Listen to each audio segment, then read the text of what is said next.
the Archivest, y'all. Exclusively interviewing Mad Child of Swollen members for Daggermouth. It's the Archivest, y'all. 2/3 interviewing Swollen members. And it has been a long time since a record came out. Can you elaborate since Black Magic? Well, since Black Magic, obviously by now most fans know that I've been through some trials and tribulations in my life. I became severely addicted to Oxycontin. 2001 to 2006, we rode an incredible wave of success. It was unexpected, and since we won our first Juno in 2001 to getting Lady Venom played on the radio and heavy rotation on Much Music, things just skyrocketed for us from there. We've always had a very loyal, strong underground following in America and the rest of the world, Australia, and parts of Europe. It's been amazing, but when things popped off for us in Canada, we got extremely, extremely busy. So we went non-stop from 2001 to 2006. We played in front of 55,000 people. We were playing in front of, doing festivals all the time, 20, 30,000 people. There was a few years in Canada where it was like Swollen Mania. And that's pretty incredible from coming from being an underground hip-hop group to all of a sudden being this mainstream act. I mean, we started off with Lady Venom, then Take It Back was successful for us. Deep End became a hit on the radio. Fuel Injector was our biggest hit, so that was a #1 video. We're winning awards and Junos and Much Music Awards, and then for Bring It Home, Stepping Through, which are similar sounding songs. Then it went even crazier when we did the song with Nelly Furtado, Breath. That took us to another level again, and things just kept going and going. So the thing is, everything that goes up must eventually come down. So 2006 was, we had 5 incredible years, right? Unexpected, incredible years. I'll never forget them. Amazing, dream come true type of stuff. But like I said, 2006, after all these great things happened, we had a bunch of bad things sort of happen at once. We lost our management. We had teamed up with Network Records and management. They decided they didn't want to work with us anymore due to associations that I had in my personal life. We got dropped by Virgin Records. We had just gotten signed by Virgin in America when we were supposed to put out this big record. They dropped us before we even made the record, so it's kind of like taking our licks in 2006. So we just decided at that point we were kind of tired of ourselves. Fans had had enough. I mean, we had 8 #1 videos in a row or something crazy like that. Enough was enough. It was time to take a break. And honestly, I was fortunate enough to be in a situation where I had been financially rewarded from all of this work, so I didn't need to work. And I said, I'm just going to take a year off and enjoy life. I bought a new house, cars, you name it, things were good. But unfortunately what happened is I got quite immersed into a social life and a party scene. Started going, go out for dinner, steak dinners, and then you go to strip clubs, and then you go to mansion parties and all these crazy parties. And I got too involved in having a social life, too involved in a party scene. So what happened there, we go to these mansion parties and started popping Percocets while we were drinking. I've always been a drinker, but I was never a drug addict. It seemed harmless enough, popping these Percocets, painkillers, and it was fine. We were partying and having fun, but I had no idea that I was taking synthetic heroin. So 1 year later, me and some of my friends that I was hanging out with were strung out and addicted on these Percocets. I went from doing a few a night, couple a night while drinking at a party to doing 20 a day. Basically, by the end of 2006, I was doing 20 Percocets a day. By the end of 2007, I went from that to doing Oxycontin. By 2008, I was doing 20 80s a day. I had built up a very high tolerance for Oxycontin, which is like doing 340 Percocets a day. Basically, at that point, I was a walking zombie living in my theater room with my dogs. I never went anywhere. I was 55 pounds overweight. My left arm was numb. I was pale white, purple lips. I was dying. Simple as that. But during that time, we managed to pull off making a record. The great thing is that our group, Swollen members, my brothers, stuck by my side the whole time, and we managed to make a record. But of course, while I was on drugs, all the decisions I was making were the wrong decisions. At that point, I had spent all my money. I was in debt, I was borrowing money. Everything I was doing was the wrong decision, which also is going to translate into the art that we were making, which is Armed to the Teeth. So with that album, the topic orientation I think was unexpected, and looking back now, being sober for 10 and a half months, what I call being normal, it didn't make sense for us to be, for especially me, kind of pushing the guys in that direction to be talking about that kind of stuff. It's not like you'd ever expect Beastie Boys to start talking about gangster shit or glorifying the street life, glorifying the devil's work, glorifying negativity. That's never what Swollen Members is about. I've always lived a bit of a questionable life. I don't live like that anymore, but in the past I sort of was kind of walking on the fence as far as which side of the fence I was on. But I never brought that into our music. Bad Dreams, Balance, Monsters in the Closet, Black Magic. I always had a certain group of friends on a certain side of the fence, but that never translated into my music. We come from a time of hieroglyphics, dilated peoples, freestyle fellowship, leaders of the new school, Tribe Called Quest, De La Soul. We were part of that. We come from that whole movement. That was always the music that we loved, and friends of ours in groups.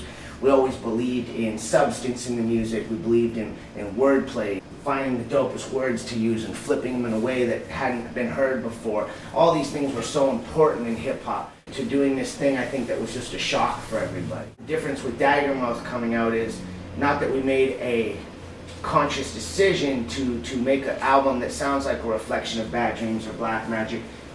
We just decided it was just a natural thing. It takes time when you become sober, but I was becoming myself again, right? So we just said, let's be ourselves again, and that's the result of Daggermouth.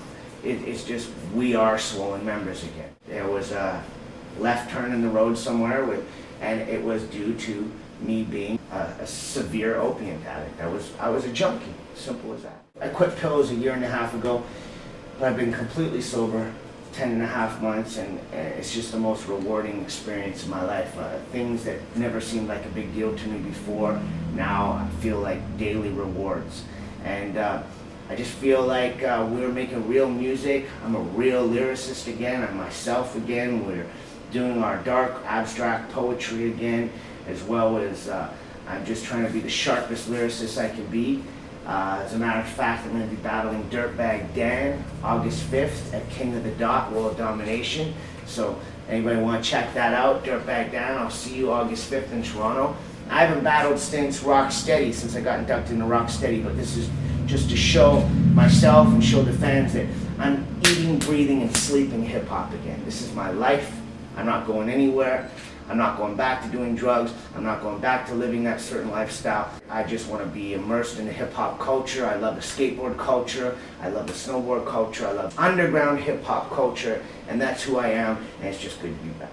The record Black Magic certified platinum, can you elaborate with the new record and if it will be a lot bigger than any of your other records in this day and age? In this day and age, it's not really the same day and age as those records. Okay. The record industry and the way that record sales are going at the time that Black Magic came out was on a huge downward spiral.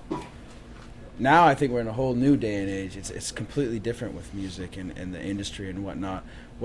Honestly, the success that I'm feeling from this record is just the general response from everybody in the community and everything. I think it's just, we made something that was not forced and just pure and art, and that's it. We didn't try to do anything to try and be commercial or whatnot, and I think people really dig that, and that's going to go a long way. So, yeah, to be honest with you, man, it's been interesting, our career, because we've been lucky enough to be able, like Rob just said, to be able to be on both sides of the information shift, right? One thing that I think is really going to be effectual for pure artists is in the influx of so much creativity and so many people having access to mediums to have the general listening audience view those presentations.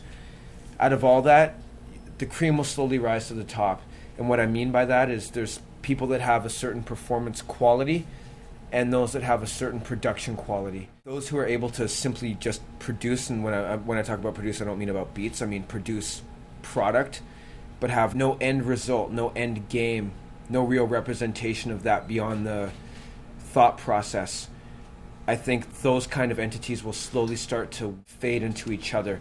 And those people that really have the idea of a thought process calculated and culminated and capitalized by a performance or an understanding and a voice that they're able to provide to their inquiring audience that is young and up and coming and growing overnight as their popularity has become. Those who are able to meet the demands of those seeking a greater audience outside of the electronic or digital media, those people will rise to the top. The others will be laid by the wayside. And the record Bad Dreams certified platinum, can you elaborate with the new record and if it will be a lot bigger than any of the other records in this day and age? Well, Bad Dreams is certified platinum. Monsters in the Closet has reached platinum status. Balance has reached gold status, although we haven't received our plaque for that one yet. It's a different time, right? 2006, selling 30, 40,000 CDs now is like selling 300,000 CDs in 2005, 2006. CD sales keep going down, down, down because how easy it is to download music for free. So many of the chains have shut down, so many of the record companies have shut down. It's just becoming a smaller and smaller market. So Daggermouth was the #1 hip-hop record in Canada our first week, #2 our second week. It was top 10 all genres of music album first week in Canada. We were #1 on iTunes in Canada for all genres of music. We were top 10 for hip-hop, iTunes America. We were on the Billboard charts for America. Now this is without a song being on the radio. This is without a video being played on Much Music or MTV. This is just our fans. So to me, it's been a complete success, you understand? This is just word of mouth. Our Swollen Army, our Battle Axe Warriors, and Swollen Members listeners just saying, hey, this is a dope record. Swollen Members are themselves again, and I want to check out this record. So that's a complete success, but you have to understand, like I said, if we sell 30,000 CDs now, that's like selling 300, 400,000 CDs 5-6 years ago. So even if, for example, in Canada, gold status has gone down 10,000, platinum has gone down 20,000. You know what I'm saying? They have to drop the numbers because it's harder to maintain that status now. We are an underground group again. I mean, we've always been an underground group, but we ended up getting mainstream success. But we're just an underground group again. You know what I mean? We're not getting that radio look. We're not getting those video looks. We're just us with our fans, but we're still filling clubs everywhere we go. Do you know what I mean? We're making a living doing what we love to do, and to me, that's a blessing. You know what I mean? Like, I don't care about yachts or mansions or jewelry or any bullshit anymore. If I can make a living doing what I love to do, that's a beautiful life, and I'm thankful every day for it. So it's just different goals now than it was before. A little bit wiser, a little bit more experienced, and we're really appreciative of what's going on. And from I'm a Warrior to Porn Star, Armed to the Teeth album, your thoughts on the style, the year from 2009 to 2010, as in touring across North America and the fans' response? Fortunate thing about Swollen Members is that our heritage goes back from even before Matt and I met. We were doing our own thing sort of in Southern California, respective different parts, Matt being in the Bay Area. I was down in San Diego. And when we ended up sort of meeting on neutral ground, what we had both learned from where we came from was the do-or-die attitude, which really encompassed the birthplace of hip-hop. You know, the East Coast work ethic is so implanted in everyday life.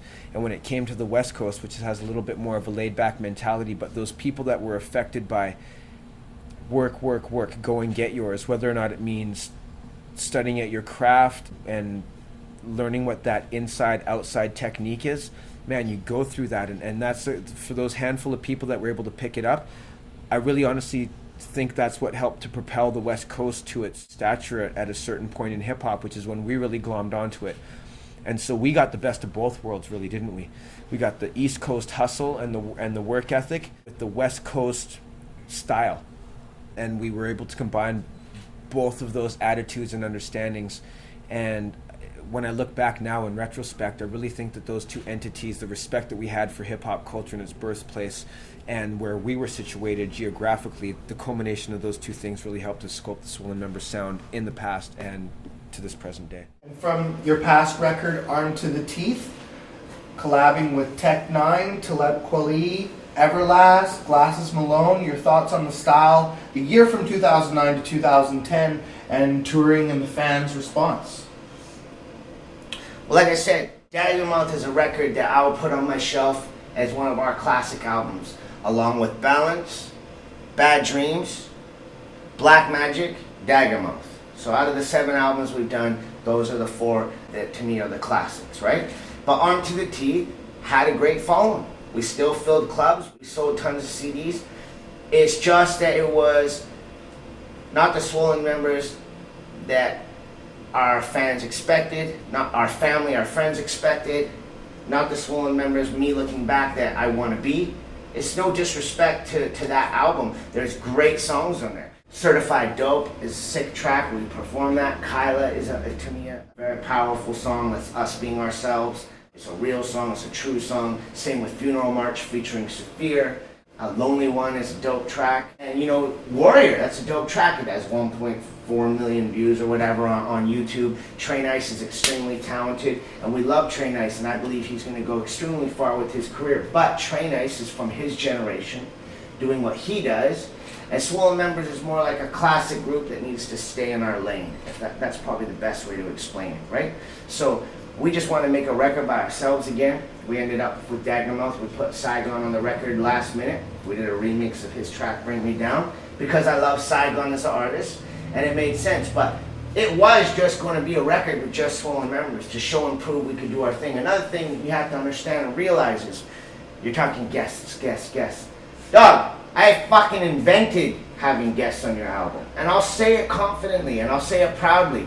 Nobody was getting fucking AC Alone, Dell, Mixmaster Mike, Sun Doobie, Everlast, Dilated Peoples. Nobody was doing it. Nobody had thought of doing it. I invented that shit on the West Coast. And you can believe it or not, but I was the first one flying these artists to Vancouver, putting on shows. DJ Cuba, AC Alone, putting on shows. They'd stay at my house. I lived at my grandma's. They'd stay at my grandma's 2-bedroom apartment with me until I got my own apartment, and they ended up staying up there. But I remember I used to rent a van and hustle, sell, slang weed, save up enough money to have our next guest, fly him out, do a show, pay him to do the verse, become friends for life, and then they'd go back. Nobody was doing that. So look back at Balance, do your homework, look at Bad Dreams. Those albums were full of West Coast fucking underground all-stars. So you ask me now, like, ooh, what's up with the guests? Don't even come at me with that shit, dog. I invented that shit. I think it's humorous how much it's something now that seems like it has to be done. And yeah, now I'm a guest on other people's albums. And it's dope, but I'll only do it if I believe in the artist and I like the song. And I'm going to give them my best foot forward with everything I do. I'm going to do my best job. So will we do music with guests in the future? Absolutely. With people that are family of ours, friends of ours. Did a couple tracks with Dilated while they're here. That's my family for life. Or if an artist is one of my favorite artists. You know what I mean? Like, we will still make music, but when it suits the song. Not just to be like, we've got this guy, and this guy on the album, so now it's going to sell and we're going to be popular. We do it as a passion. You know what I mean? My solo album, Dope Sick, will have some artists on it that I'm extremely excited about. And that's coming out August 2nd. It's going to be my first solo album. So when that comes out, we'll announce the guests. There's production by Alchivest, Evidence. But it's just about making that project that you're excited about. And I know why it's popular for people to work with artists that they love, because I've been doing it for so long, and I get it. It's exciting to make music with artists that you look up to or have loved listening to, and now you're making a track when you feel you're the dopest you are as an MC, and you're making a track with that person that you've listened to and have inspired you. That's an exciting feeling. So I understand the concept of it, and I support it. And I think it's great. I think people getting together and making music is part of the hip-hop culture, and that's how you meet friends, because you meet other people that you already know are interested in things you're interested in. Like, we used to go to the B-Boy Summits back in '96, and that's how I got into Rocksteady, and we met all the different artists. That's when we met Dilated and Freestyle Fellowship, all these guys. That's the whole enjoyment of hip-hop culture. So in no way am I disrespecting the fact that people work with artists. I support it 100%. I'm just explaining that we were doing it for so long that it was fun to show and prove that we could do an album just on our own. And an accomplishment onto Daggermouth. A lot of fans loving the new music with the single Bring Me Down featuring Saigon. With you on the back cover, a lot of the fans having a great response for the new record. A flawless intro that you guys obviously did for the introduction to the album. It's totally incredible. The music, I think, really, I came up with the music on some old synthesizers and stuff, and it had this really aggressive sound to it. And I actually had this tape cassette from way back with all these cool samples and talking about people with problems with anxiety and fear and paranoia. Tension of the music and the samples that I sort of had sitting around. We just sort of put it all together. It just happened like that. And on to Daggermouth, anything that meant a lot to you writing it? Well, you know, with the new Swollen Members album, Daggermouth, it was really, what was so cool about it was, like I said, we had come from a particular transition point, a transitory point, where a lot of boundaries were tested, a lot of things were stretched and questioned. And when we finally figured out, like we always do it at the end of the day, how valuable is what we've created? How much does it mean to us individually, what we've done over the last 10 years?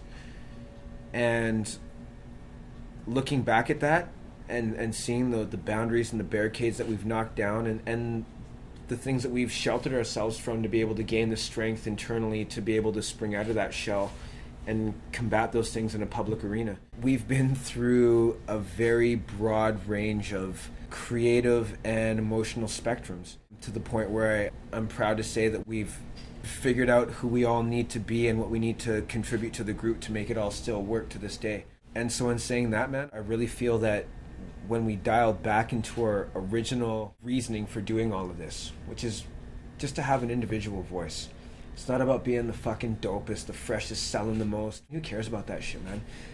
It's about sitting down with a pen and a fucking piece of paper or sitting down in front of a MPC 2000 and just letting something that is inside of you that you can't describe fucking go, and let that method be the description. Let that be the medium and the delivery system for what you're feeling internally.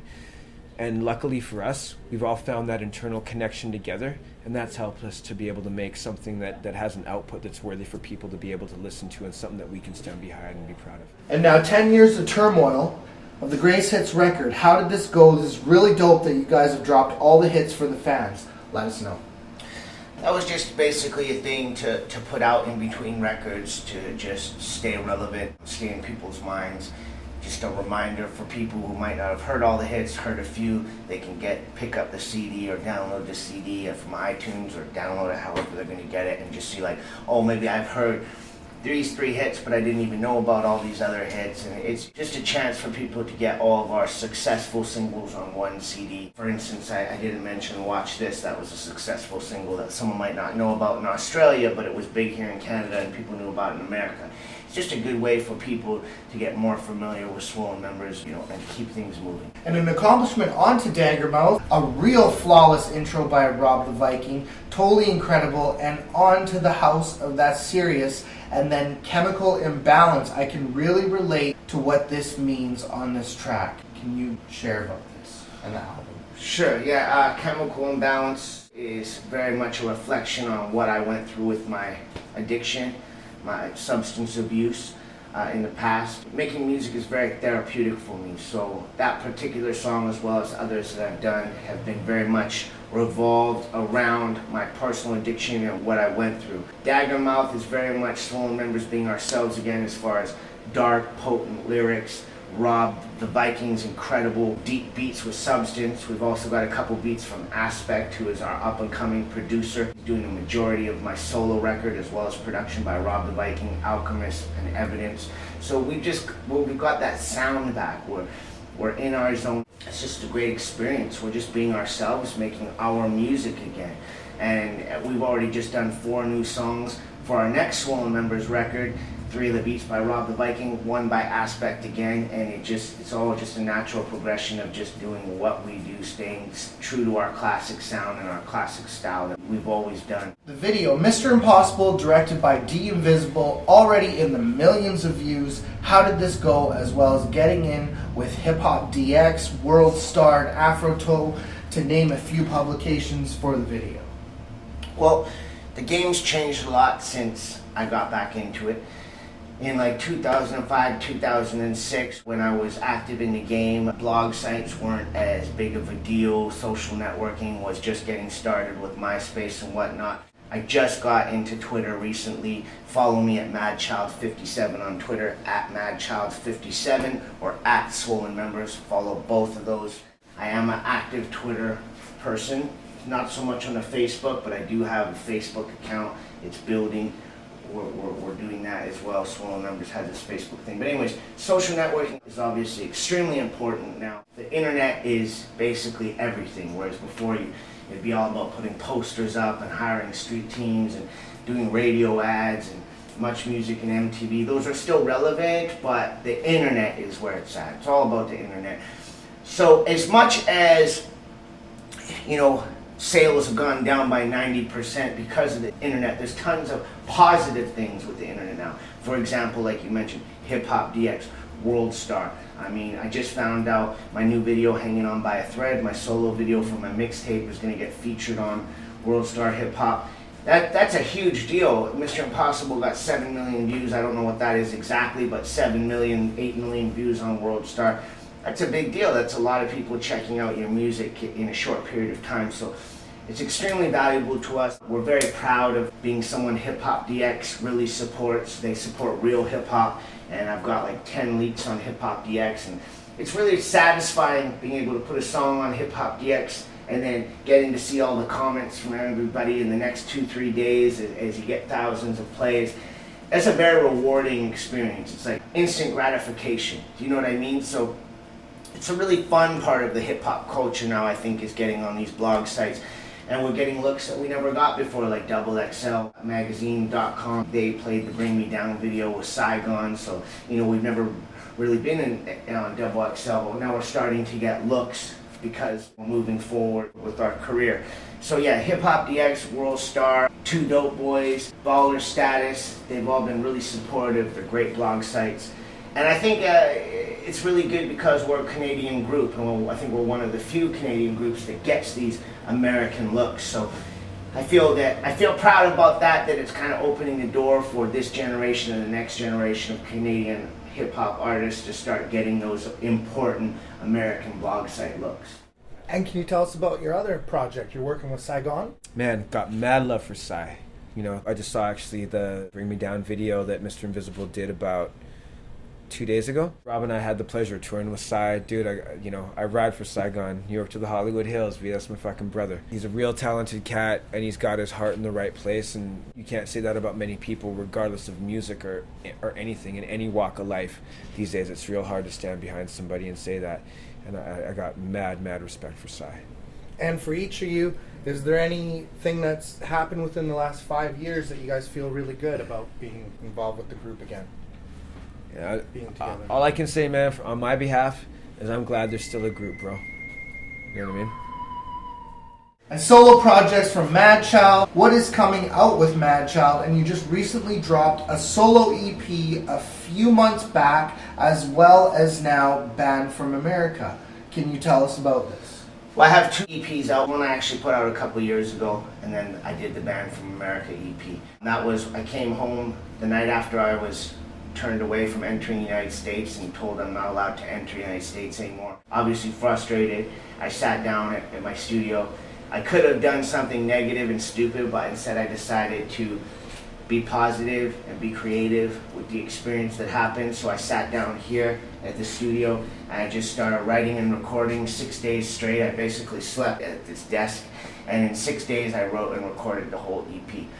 And it did well in sales, and it got a good response. Real happy that I did that. I'm gonna keep doing EPs. I think it's a lot of fun, and it's a rewarding way to put out music in between albums, where you can keep hitting people over the head with top quality music, putting your best foot forward. I know it was real popular with people to make mixtapes. I'm just finishing one called Made. It stands for Misguided Angel Destroys Everything, but I'm not going to do it the way like everybody else is making mixtapes, or the majority, I should say, of people are doing mixtapes with the DJs yelling and paying a big DJ, thousands of dollars to pretend like he likes your music. I'm not doing any of that bullshit. I'm just going to make a compilation of tracks where all the beats are Mad-Libbed beats, and I'm just going to do it creatively and artistically the way I want to do it. I'm not going to make some cover to make it look like everybody else's mixtape. That's fine for those people, but I just want to do my own thing, right? So I am going to do a mixtape, but I'm not going to get deep and heavy into the mixtape game. I don't think Swollen Members needs to start doing mixtapes to stay relevant. I think Swollen Members just needs to be Swollen Members, make our classic music for our fans, family, and friends, and for ourselves.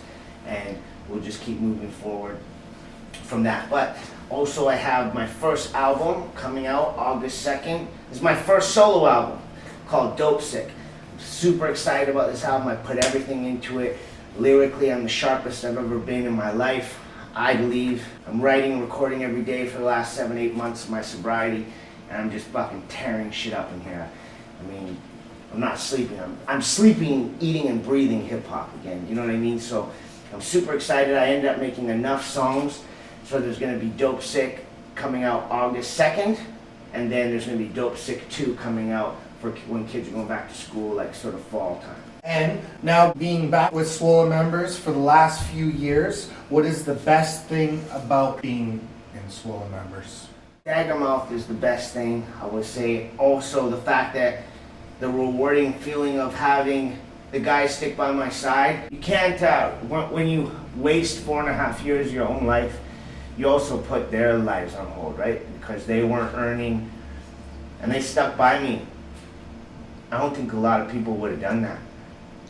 So the fact that we're earning a living again and making music that we're passionate about again, it goes deeper than people really realize. But that, and being able to enjoy every experience that happens and remembering the show and being alert while you're doing the show and being conscious of everything, that is a reward in itself. And things are just happening now on a daily basis where I might have taken things for granted before, but now I take them as daily rewards. Like just the fact that you're here and you want to interview us for our achievements and what I've done, that's an honor. You know what I mean? Like people are interested in what I have to say or because of the art that I'm making, or people go out of the way to spend their hard-earned money on an album to listen to music we've made or come see a show and buy a t-shirt. That's an honor. And before I took that shit for granted, but now it's like you kind of own in on what that really is and the concept of that, and that's a blessing, you know. And any other collabs coming out for your new projects we can hear about? There are some collaborations on my solo album with artists that I'm super excited that I got to work with. Like I say, we're just working with family and friends and mostly keeping it within the crew. We haven't discussed if we're going to have guest appearances on the next Swollen record, but I think it's just going to be a matter of like if we make a song, if we hear some artist will be perfect for that song that we love, then we will reach out. But I don't think we're going to sit down and say, okay, here's our list of artists we want to work with and it's going to help us sell the record or make us look cool, so let's, and then however it turns out. I think it would just be more like finish a song, we're like, oh my god, it would be amazing to hear, you know, whoever, Tech Nine on this record. Let's see if we can get some love and get some extended fam on the album. It will be more like that kind of a situation. So no plans as of yet for the Swollen record. We're just going to make the album. We just recorded 4 songs for the new album, and I'm super, super excited for people to hear this. And you got anything else to share? Let people know? Share with fans? Yeah, Monsters 2 is coming out July 5th, which is this summer. It's actually a fucking tough record. Like, it's a dope record. Rob and I spent the night till 4 in the morning, not last night, night before, sort of rearranging the songs, taking some of them off, putting on, going back in the archives, finding some ones that we had done in the past that all sort of go together. And I'm really actually pretty excited about the record. It's a good extension from Daggermouth. It's true to who we are. It's a B-side record, but it's a good look. Like, it's a dope record to come out from Daggermouth before the next big Swollen Members record comes out. But you know what's interesting, and this I still haven't got my head around, is like Daggermouth is the shit, dude. I'm not trying to get too overly confident, but I'm driving around listening to that album. It's my music. You know what I mean? Like, it's a trip that how people buy music and then they move on to something else so fast. Like, to me, it's like, I remember like a Beastie Boys record from 1986, and I'll remember that summer, or LL Cool J Radio, or J. Rue the Damager's first album, or Dilated's first album, or Souls of Mischief 93 Tone Infinity. I think it's interesting because this is only one negative thing I'll say about the internet.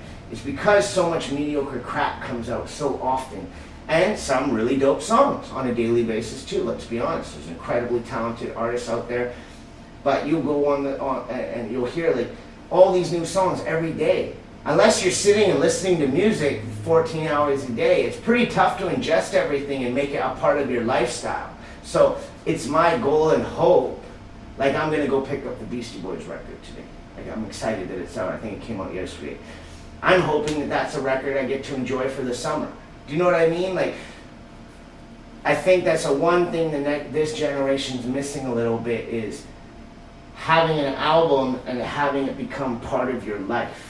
You know what I mean? Enjoying it for months and then still going back and listening from time to time for years to come. And it's my hope that Daggermouth and Dope Sick become part of people's lives, not just something they listen to for 2 weeks and then they're on to their whole next batch of music. I understand it's just the way things are these days, but I still believe strongly in making albums that are powerful enough that they stay with the listener. You guys got any shouts? Let me give a shout out to my whole family, man, and of course to the Swollen members, man. Like Rob, Mad, that's family, B. Nothing happens without the three of us getting our minds in the right place and pushing forward with everything. So, you know, I got to give a shout out to my nephew. Got to give a shout out to my homeboy MC Persuasion, and my homeboy Old City Rocker. Word, Space Face, my homeboy Graham, my homeboy Raindrop. Check for that new Summit Series Prevail EP. That's what's up. And you got any shouts, Rob? Yeah, shouts out to Battle Axe Warriors. What up, everybody? Thank you so much for the support and the love. Shouts out to my family, my girl, my daughter, Dalla. Shouts out to Aspect for giving us some dope beats on Daggermouth. Yeah. Word up, Aspect. He's coming up. He's an up-and-coming producer. And shouts out to the fans. Much respect for all of y'all for supporting us and buying Daggermouth and just showing us that you really appreciate what we're doing, because that means a lot to us. Peace. And you got any shouts? Shouts out to Battle Axe Warriors, the Swollen Army, all the fans, family, and friends that we have supporting and coming out and to the shows and listening to Daggermouth right now. Shouts out to Archivest and Psy. Shouts out to my girl Katie. Shouts out to my dog Lola and Jekyll. Rob the Viking, Prevail One, of course. Shouts out to Aspect. Shouts out to the young homies Trey Nice and Young Cash. Shouts out to Kevin Zinger and Violet Brown at Regime Management, Ivory as well. Shouts out to Dilated Peoples, the whole High Road guys. Shouts out to Freestyle Fellowship out there doing it. Shouts out to Saigon. And I'm a big fan of what's going on with Slaughterhouse and Yellow Wolf and Joel Ortiz. I'm a big fan of what they're doing, so respect to those guys. Follow me at MadChild57 on Twitter. And this is the Archivest, and you already know the name, y'all. That's what's up. Shout outs to my boys Swollen members, and this is the Archivist, and you already know the name, y'all.